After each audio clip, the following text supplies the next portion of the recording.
अस्सलाम वालेकुम क्लास। कैसे हो आप सब? Hope so you all fine. So day 3 of a C programming language. हम लोगों ने स्टार्टिंग में पढ़ा था compiler, ID, basic pattern, variable declaration, variable initialisation, statement terminator, format specifier, escape sequence.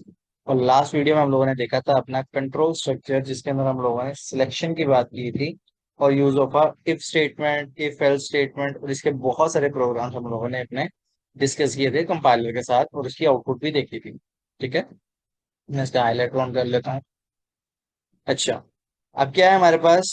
Same, हमारे पास कुछ प्रोग्राम्स हैं, हमारे पास हमारा कंपाइलर है। कल हम लोगों ने किए थे मार्क्स से, कि हम लोगों ने कहा था भाई हमारे पास कुछ मार्क्स हैं, ठीक है, और पासिंग क्राइटेरिया था हमारे पास कि मार्क्स ग्रेटर देन 90 है तो ए प्लस है, फिर 80 है, फिर 70, 60, 50, 40, इस तरह के। अच्छा, इसके बाद एक सेम प्रोग्राम है, कहता है write a program that enters number of units of electricity bill. ठीक है, ये थोड़ा सा कॉन्सेप्चुअल है, थोड़ा सा लॉजिकल है और थोड़ा सा इंटरेस्टिंग भी है।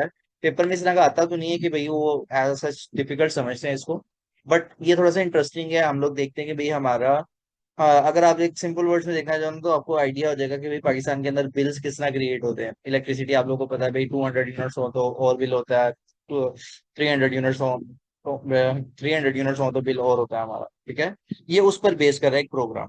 ठीक है, हम इसका प्रोग्राम बनाते हैं, क्या कहते हैं, hash include stdio dot H. ठीक है, सेम हैश इंक्लूड, इसके बाद हमारे पास है कौन आयो dot H.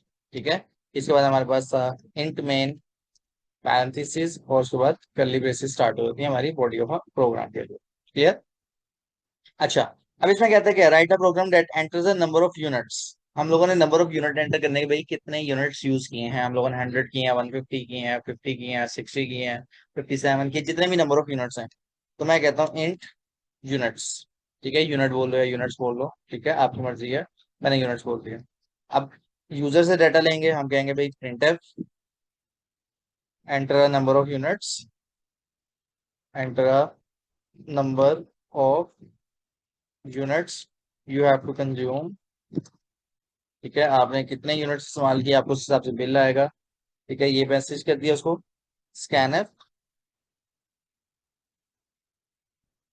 Parenthesis double inverted commas. एक ही डाटा लेना है तो हम लोगों का परसेंटेज डी। ठीक है, क्योंकि इंट में बोला हुआ था, और एम परसेंट के साथ चला जाएगा ये हमारे पास किसके अंदर, हमारे यूनिट्स के अंदर। क्लियर? अभी हम लोगों ने एक बिल क्रिएट करना है। ठीक है, नंबर ऑफ यूनिट्स के बाद हम लोगों ने एक बिल क्रिएट करना है, तो मैं बिल के नाम से भी एक वेरिएबल ले लेता हूँ कि भाई बिल के अंदर हम लोगों ने कुछ स्टोर करना है। ठीक है, ये होगा। अब लग गई यहाँ पर कंडीशन। सबसे पहले कहता है if units less than equals to 100। ठीक है, अब मैं यहाँ पर करूंगा इफ, क्या है condition, units less than equals to 100।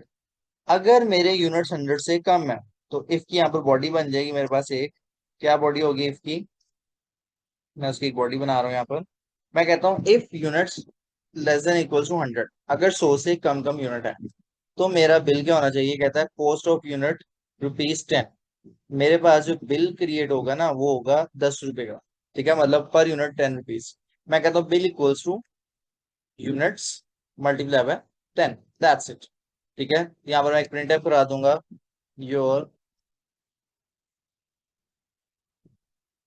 Current bill is, current bill is percentage D, that's it. और ये कहाँ से आएगा मेरे पास, निकल के बिल में से। ठीक है, देख रहे हो, ये हो गया मेरे पास एक प्रोग्राम। प्रोग्राम के प्रोग्राम हो गया, एक स्टेटमेंट होगी, सॉरी, स्टेटमेंट में मैंने लिख दिया if units less than equals to 100। मेरे पास कितना बिल आना चाहिए, 10 रुपीज के हिसाब से। 10 रुपीज के हिसाब से क्या होगा, बिल मल्टीप्लाई हो जाएगा यूनिट्स। ठीक है, और total number of bill, total bill मेरा कितना आ जाएगा या करंट बिल कितना आ जाएगा उस हिसाब से। ठीक है, 10 या 10 से कम जितने भी हैं। कहते हैं अगर आपके 100 से बढ़ गए हैं, 100 से बढ़ गए हैं और 200 से नीचे या उसके बराबर है, तो आपके पास अगेन नेक्स्ट कंडीशन क्या होती है, एल्स इफ। अब एल्स इफ के अंदर आप सेम कंडीशन लिखोगे, आप कहोगे यूनिट्स, ठीक है, लेस देन इक्वल्स टू 200, अगर 200 से कम और उसके बराबर है।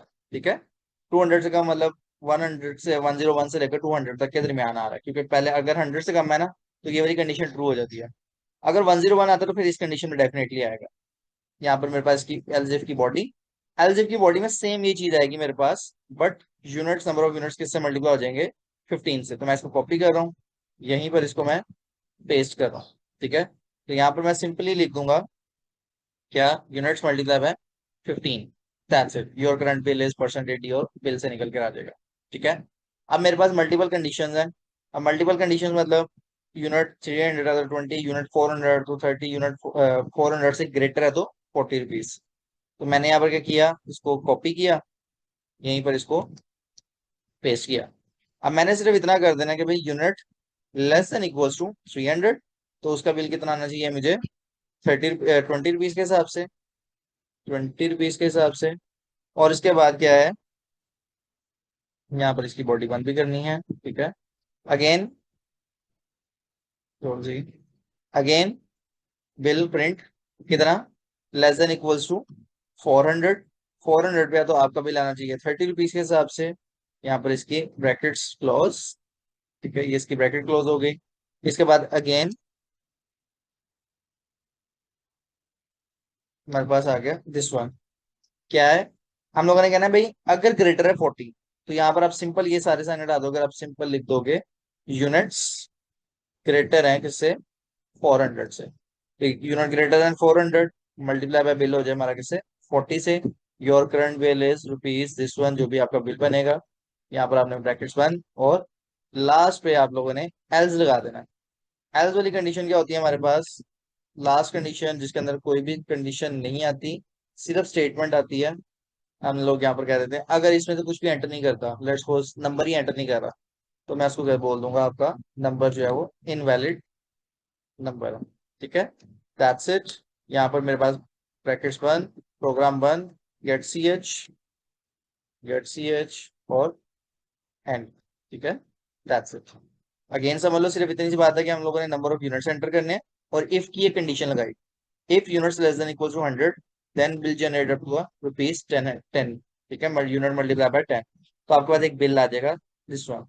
अगर आपके यूनिट्स 100 से ज्यादा है तो आपके पास नेक्स्ट कंडीशन है 200 वाली, 200 है तो आपने 15 से मल्टीप्लाई कर देना है, 300 तक है तो आपने 20 से मल्टीप्लाई कर देना है, 400 यूनिट्स है तो आपने 30 से मल्टीप्लाई कर देना था, 30 से। ठीक है, और 400 अबव है तो 40 से मल्टीप्लाई। ठीक है, कंडीशंस वही है, आपने सिर्फ एक दफा अगर लिख लिया तो। मैं इसको क्या कहता हूँ, compile and execute, zero error zero warning. कहता है भाई आपने कितने नंबर ऑफ यूनिट्स कंज्यूम किए, मैं कहता हूँ भाई मैंने किए हैं 90 यूनिट्स। अब 90 कितने हैं, 100 से कम है तो इसने मल्टीप्लाई बाय 10 होना है, देखते हैं 900 बिल आता है कि नहीं। तो that's it, your current bill is 900। ठीक है, अगेन मैं करता हूँ एग्जीक्यूट, मैं इस बार ज्यादा यूनिट्स डालता हूँ, मैं कहता हूँ भाई मैंने यूनिट्स कंज्यूम किया 240। अब ये 200 प्लस है, 200 प्लस मतलब लेस देन इक्वल टू 300, तो 300 से लेस देन क्या था, 20 से मल्टीप्लाई होना चाहिए मेरा बिल। मेरा क्या आएगा, 240 को मल्टीप्लाई कर दिया 20 के साथ तो 4800 मेरा क्या आ गया, बिल। ठीक है, अच्छा बाकी खैर इसमें टैक्स वगैरह ऐड नहीं किए हुए हम लोगों ने, सिर्फ एक बिल जनरेट किया किस पे, यूनिट्स पे। क्लियर। अब हम ग्रेटर देन 400 कर लेते हैं।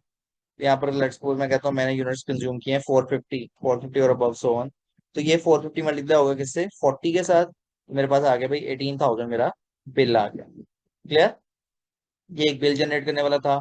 आसान चीज है, थोड़ा सा कॉन्सेप्चुअल है, थोड़ा सा लॉजिकल है, सिर्फ समझना पड़ता है, काम बहुत इजीली हो जाता है।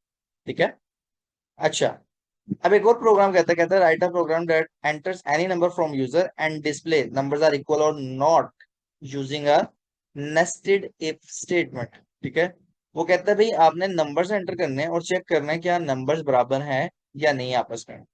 अब नेस्टेड इफ से हम लोगों ने कल भी किया था एक प्रोग्राम इस तरह का, हम लोगों ने दो नंबर्स एंटर किए थे उसमें। ठीक है, गेट सी एच बार बार लिखते हैं इसमें, मैंने इसको लिख ही दिया। कल वाला जो प्रोग्राम था ना उसके अंदर हम लोगों ने क्या किया था, एनी टू नंबर्स लिए थे। यहाँ पर ऐसे मेंशन नहीं हुआ क्वेश्चन में, तो आप यहाँ पे क्या करोगे, कोई से तीन नंबर्स एंटर करोगे और उसको मैच करोगे एक्चुअली। ठीक है, एंटर एनी टू नंबर्स किए थे, आज क्या करोगे, enter any three numbers and checks. ठीक है, एनी थ्री नंबर है और चेक करना है, checks numbers are equal by using nested. ठीक है, आप लोगों ने नेस्टेड इफ के जरिए चेक करना है क्या वो आपके नंबर्स बराबर हैं या नहीं बराबर। ठीक है, तो यहाँ पर हम लोग कर लेते हैं भाई, सबसे पहले इंट ए, बी और सी, तीन नंबर्स ले लिए। प्रिंट एफ हम लोगों ने यूजर को कहना है भाई नंबर्स एंटर करो, enter any three different numbers. ठीक है, नंबर्स डिफरेंट नहीं बोलते इसको, उसको कहते हैं नंबर एंटर कर दो। ठीक है, डिफरेंट करेंगे तो ऑब्वियसली डिफरेंट ही नंबर आ जाएंगे, उसको कहते हैं तीनों नंबर्स, तीन नंबर्स एंटर कर दो। ठीक है, वो डिफरेंट एंटर करेगा, एक जैसे ऐड कर ले, वो उसकी मर्जी है। Scan F, percentage D, percentage D, percentage D, first वाला जाएगा एम परसेंट के साथ ए में, सेकंड वाला जाएगा एम परसेंट के साथ बी में, थर्ड वाला जाएगा एम परसेंट के साथ सी में। ठीक है, ये आ गई मेरे पास इनपुट। अब मुझे चेक करना है नेस्टेड इफ लगाकर। अब सबसे पहले बात समझनी है नेस्टेड इफ होता क्या है। ठीक है, नेस्टेड इफ, तो इसकी बात समझ लेना, ये कहता है an if statement, an if statement within an if statement. मतलब क्या है इसका? An if statement within an if statement, it means to say अगर आपके पास एक इफ की स्टेटमेंट है, आपने उसकी कंडीशन लगाई, आपने नेक्स्ट लाइन पे उसकी बॉडी बनाई, इस बॉडी के अंदर से अगेन आपके पास लग रहा है इफ। ठीक है, इस बॉडी के अंदर लग रहा है अगेन आपके पास if, means if within an another if statement within an another if statement is called a nested if statement. तो इफ के अंदर अगर दोबारा से इफ आ जाए तो that's called a nested if. ठीक है, तो इसकी कंडीशन बनाते हैं। सबसे पहली कंडीशन में लिखते हैं हम लोग इफ, हम लोगों ने चेक करना है ए, कहेंगे if A equal equals to B, क्या ए बी के बराबर है? अगर ए बी के बराबर है तो इसको अगेन चेक करो इफ, क्या चेक करें इफ में, इफ अगर कोई भी बराबर है तो मैं कहता हूँ ए इक्वल इक्वल टू सी। अगर ए बी के बराबर है तो चेक करो क्या ए सी के भी बराबर है। इफ यस, देन कर दो printf, printf numbers are equal. ठीक है, मतलब अगर लेट्स सपोज मेरे पास पहली कंडीशन ट्रू हो गया, आपको पता है true case, if A equal to B, अगर फर्स्ट कंडीशन मेरे पास ट्रू हो जाती है, देन मेरी कंडीशन आ जाएगी बॉडी के पास। ठीक है, बॉडी में चेक करेगा if A equal equal to C, अगर ए सी के भी बराबर है तो फिर अगेन इसकी बॉडी, और बॉडी क्या है, numbers are equal. Let's suppose मेरी कंडीशन ही फॉल्स हो जाती है। अब कंडीशन फॉल्स है, लेट्स सपोज मेरे पास A equal equal to B नहीं होता, तो बॉडी में तो जाएगा नहीं, बॉडी में नहीं जाएगा तो कहाँ आएगा, बाहर बॉडी से। अब बॉडी से बाहर मैंने जो भी कहा होगा वो प्रिंट हो जाएगा, जैसे लेट्स सपोज मैं यहाँ पर एल्स कह देता हूँ, और एल्स में लिख दूंगा भाई नंबर्स आर नॉट इक्वल।